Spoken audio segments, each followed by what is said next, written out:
look so mean, got them like, who the fuck is that? Welcome to True Sports Talk. Let's let the talk begin. And if you can't tell by the hat, I'm going to be talking about the NBA Draft Lottery and why I'm happy that the Clippers got the number one pick. Okay?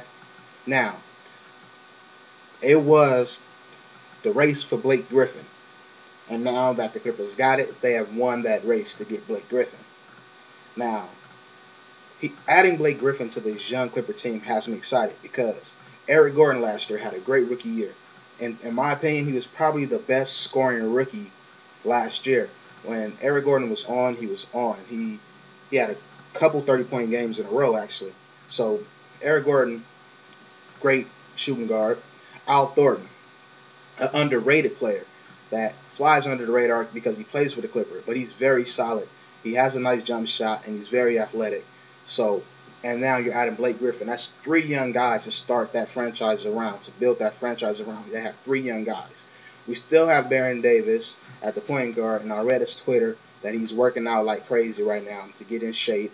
And then you have Chris Kaman, who still is a really good center that most people forgot about. Now, Chris Kaman, when he's healthy, he's a 15-10 center. Okay? Easily 15-10. All right? So just imagine that starting five alone. Baron Davis, Eric Gordon, Al Thornton, Blake Griffin, Chris Kaman. All right?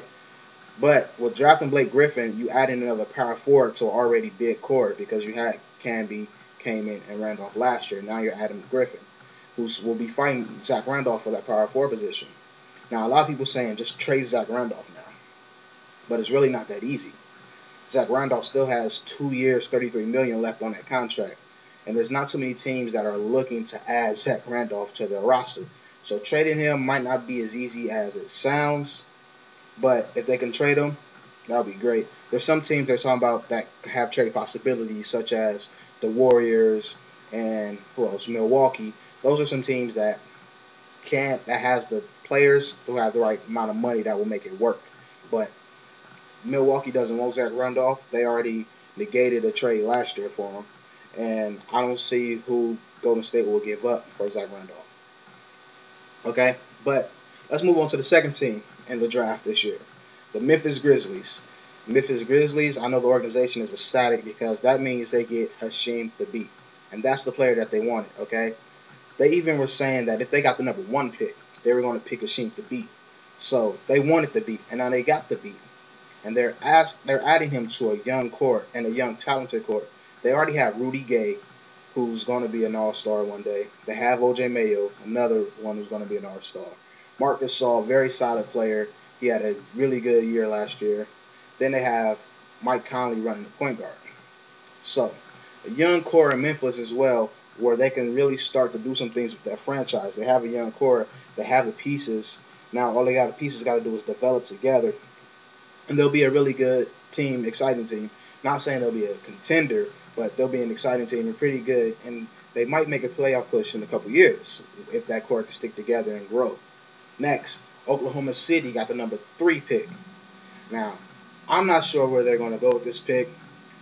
They're saying, like mock drafts, which I really don't like, as I told you during the NFL draft season, they're saying Ricky Rubio and moving Russell Westbrook to shooting guard, which sounds good, but Russell Westbrook still is not that great of a scorer yet. He has a shaky jumper, so that means you're just going to have 2 point guards in the backcourt. So I don't know how that's going to work. I mean, it sounds really good, Ricky Rubio and Russell Westbrook together in the backcourt, but I just don't know how that'll work. Next, the Kings, who had the highest odds of getting the number 1 draft pick, became like the 4th or 5th team in a row to not get the number 1 pick after having the worst record. They fell to number 4, which hurts them because they wanted Blake Griffin, but they didn't. So they're number 4. They could go with a point guard because they really need a point guard, and they got some point guards in this draft like Johnny Flynn and James Harden is a shooting guard who could probably be converted to point guard. So, but they wanted to get big, and they wanted to use Blake Griffin as to help them get big. But they fell at 4, so it'll be interesting to see where they go from there. And then number 5, the Washington Wizards fell to number 5. Now, the Washington Wizards already a good team. who just were hurt by injuries last year. So whoever they get now will be a bonus to add to that team because they were already good. Now that they're at 5, they can add someone else. I'm not sure what.